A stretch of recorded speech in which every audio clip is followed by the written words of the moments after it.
जय मातेश्वरी। नमस्कार, मैं हूं ज्योतिषाचार्य अजीत मिश्रा। आप सभी लोगों का हार्दिक अभिनंदन है, स्वागत है आपके अपने प्रिय चैनल गायत्री ज्योतिष अध्यात्म केंद्र में। मित्रों, कैसे हैं आप लोग? आशा करता हूं आप लोग बहुत ही अच्छे होंगे, स्वस्थ होंगे। जैसा कि आप लोगों ने थंबनेल में देखा, कुंभ राशि की शनि की 7.5 का अंतिम चरण प्रारंभ हो गया है। जी हाँ मित्रों, 29 मार्च वो घड़ी थी जिसमें शनि देव अब मीन राशि में प्रवेश कर चुके हैं और मीन राशि में प्रवेश करते ही शनि की 7.5 का वो महत्वपूर्ण चरण शुरू हो गया, जिसे कहा जाता है सब कुछ छीन लिया था जो शनि ने, वो सब कुछ अब वापस करने वाला वो समय आ गया है। जी हाँ मित्रों, शनि का तीसरा चरण प्रारंभ है और तीसरा चरण जो भी आपसे लिया था, चाहे वो शारीरिक कष्ट आपको दी हो, चाहे मानसिक कष्ट दिया, चाहे धन से संबंधित कष्ट दिया हो, चाहे आपके सामाजिक आपका मान सम्मान गिरा हो, चाहे रिश्तेदारों से, और चाहे आपका यश पद प्रतिष्ठा की बात रही हो, सब कुछ आपको झेलना पड़ा इन 5 सालों में। कहा जाए शनि के 7.5 का ये जो 5 वर्ष बीता आपके लिए बहुत कठिन दौर था, लेकिन कहते हैं ना, अंधेरा जैसे जैसे बढ़ता है वो एक शुरुआत होती है उजाले की, एक नई सुबह की, और ये तीसरा चरण एक नई सुबह की शुरुआत होने वाली है। हालांकि मैं आपको आगाह करूंगा, क्योंकि अंतिम चरण है। अगर आप अभी तक बचे हुए शनि के 7.5 के प्रकोप से, शनि के प्रकोप से, तो अभी भी आपको अपने कर्मों में कोई भी गलती, जल्दीबाजी नहीं करनी है। सर्वप्रथम मैं आपसे चर्चा करूंगा कि कुंभ राशि में शनि के 7.5 का पहला चरण और दूसरा चरण कैसा बीता, और तीसरे चरण में आपको क्या करना है, क्या नहीं करना है। तो प्रारंभ करते हैं। उससे पहले आप लोगों से निवेदन है कि चैनल को सब्सक्राइब कर लीजिए, बेल आइकन का बटन जरूर प्रेस कर लीजिए और वीडियो पे कमेंट जरूर डालिए। जय शनिदेव। चलिए प्रारंभ करते हैं। कालपुरुष कुंडली में शनि को जो स्थान दिया गया है ना, वो 2 घर हैं। एक दसम भाव 10th हाउस, एक एकादश भाव 11th हाउस। 10th हाउस जिसे मकर राशि कहा जाता है और 11th हाउस जिसे कुंभ राशि कहा जाता है, और जो मूल त्रिकोण राशि है वो कुंभ राशि है।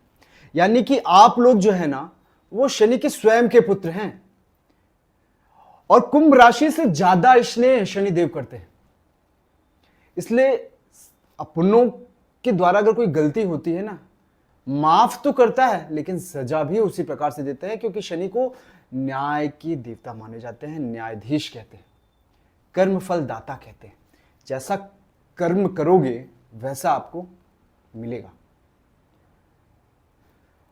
जो कर्म का फलस्वरूप आपको मिला इन पहले 2 चरणों में, उस पर हम चर्चा करते हैं।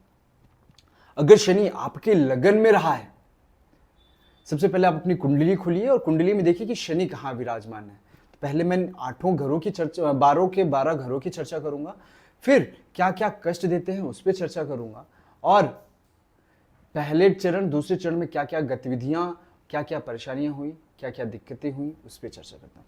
सर्वप्रथम लगन में जब भी शनि विराजमान होते हैं, ऐसा व्यक्ति बहुत जिद्दी स्वभाव का हो जाता है, और लग्न में जब भी बैठता है तो ऐसे व्यक्ति को अपने चरित्र पे नियंत्रण करना होगा, अपने कर्म पे नियंत्रण करना होगा। वैसे तो कर्म पे सभी पे नियंत्रण करना होगा, लेकिन चरित्र द्वारा जो कर्म किया जाता है, किसी के लिए बुरा ना करना, किसी के लिए गलत ना करना, स्वयं सत्य बोलना, इस तरह का कर्म अगर व्यक्ति कर रहा है तो शनि शांत रहते हैं, अच्छा फल देते हैं। लेकिन अगर कर्म खराब है, चरित्र खराब है और झूठ बोल रहे हैं या फिर किसी के लिए गड्ढा खोद रहे हैं, तो शनि देव उसका फल इसी 7.5 में उनको देते हैं।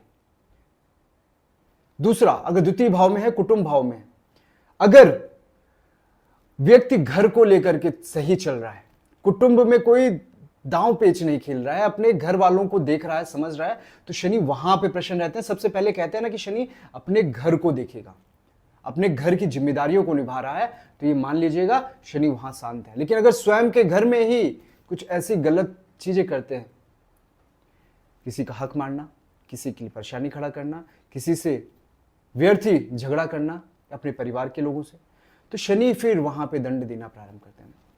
तीसरा भाव है पराक्रम का, और जहां पे पराक्रम भाव में कहा गया है, जब भी शनि देखा गया तो ऐसे लोग बड़े लीडर्स रहे हैं, क्योंकि पराक्रम कूट कूट के भरा है।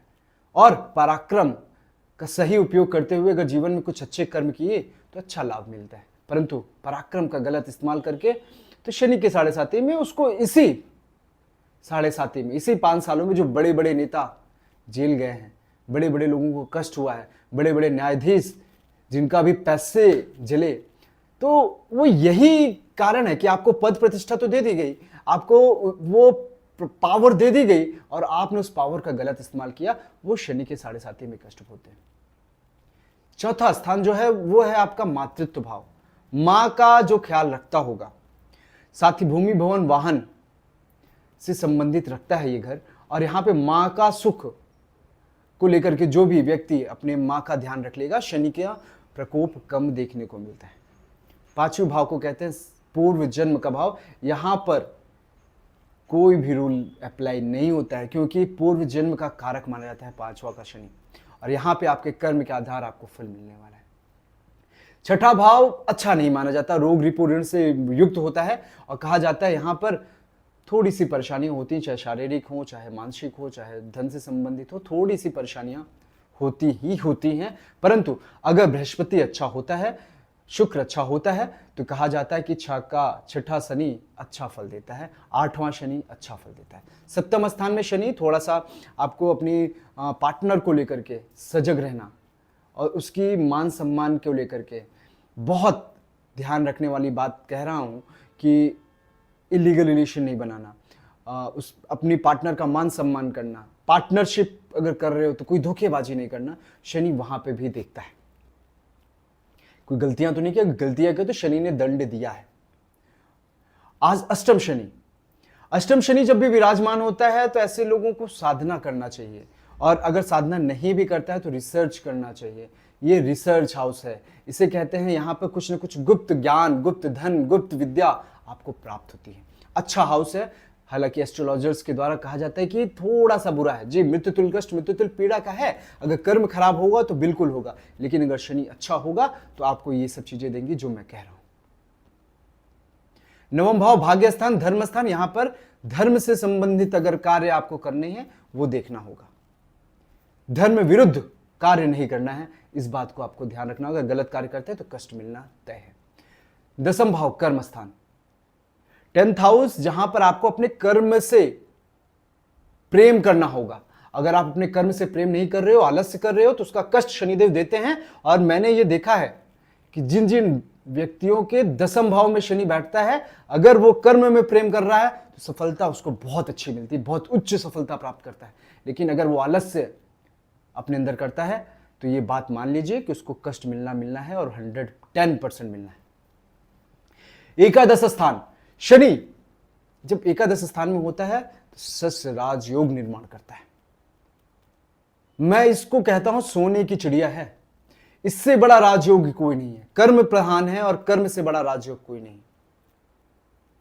शस्य राजयोग 35 वर्ष तक कहा जाता है, लोग संघर्ष करते हैं, और संघर्ष के उपरांत जो सफलता मिलती है ना, उसका सुख कहा नहीं जा सकता, उसकी अनुभूति कहीं नहीं जा सकती।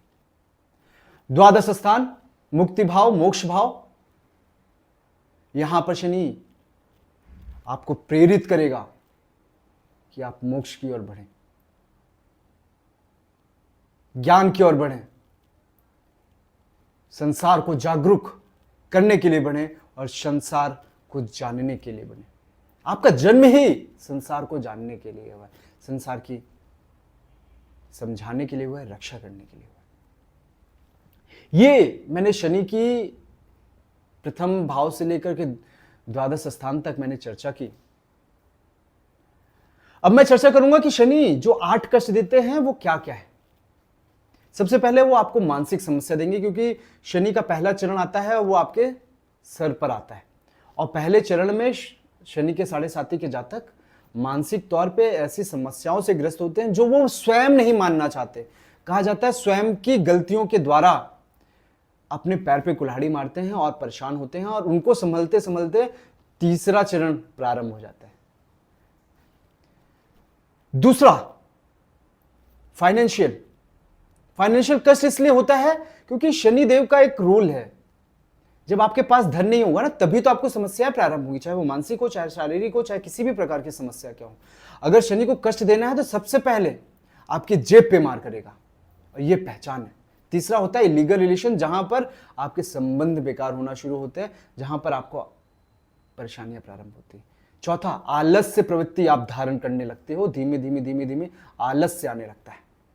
पांचवा, भूमि भवन वाहन से संबंधित कोई ना कोई समस्या। छठा, विवाह में समस्याएं, चाहे वो ना हो रही हो या फिर जीवन साथी कुछ ना कुछ गलत कर दे या ऐसा कर दे कि आप दोनों के बीच में कॉम्बिनेशन नहीं बन रहा। सातवां, कोर्ट माली मुकदमा जैसी स्थिति हो जाना। आठवां, ऋण हो जाना। ये शनि के 8 कष्ट हैं, और इन 8 कष्टों से बचने का एक स्वरूप है, वो है शनि अष्टकम।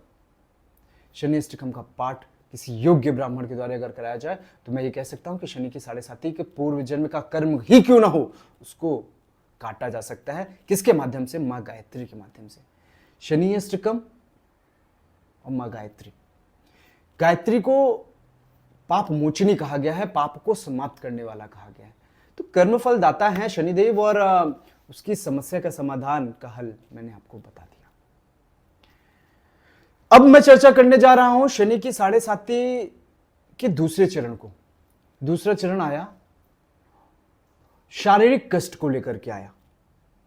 आपको कोई ना कोई परेशानी आई, चाहे ऑपरेशन हुए, चाहे पैरों में समस्या आई, चाहे आपके बैकबोन में दिक्कतें आई, नसों से संबंधित समस्याएं आई हैं, जुआ खेला है आपने, पैसे गंवाए हैं आपने। लेकिन जिन लोगों का शनि बहुत अच्छा था, अच्छे कर्म किए थे, उनको बहुत लाभ मिला, बहुत लाभ मिला। ये जो दूसरा भाव था ना, क्योंकि शनि कहां पे विराजमान थे? शनि कुंभ में थे, और कुंभ स्वयं का तो शनि ने प्रदान किया है। धन, अगर कुंभ राशि के जातक जो योग्य थे उनको धन प्राप्त हुआ है, चाहे वो कैसे भी रहा हो। अब अभी भी कुंभ राशि के जातक धन से समस्या से परेशान नहीं होंगे अगर वो सही कर्म पे करते हैं। चलिए, कुछ विशेष वीडियो मैं आपके लिए आगे लेकर आने वाला हूं।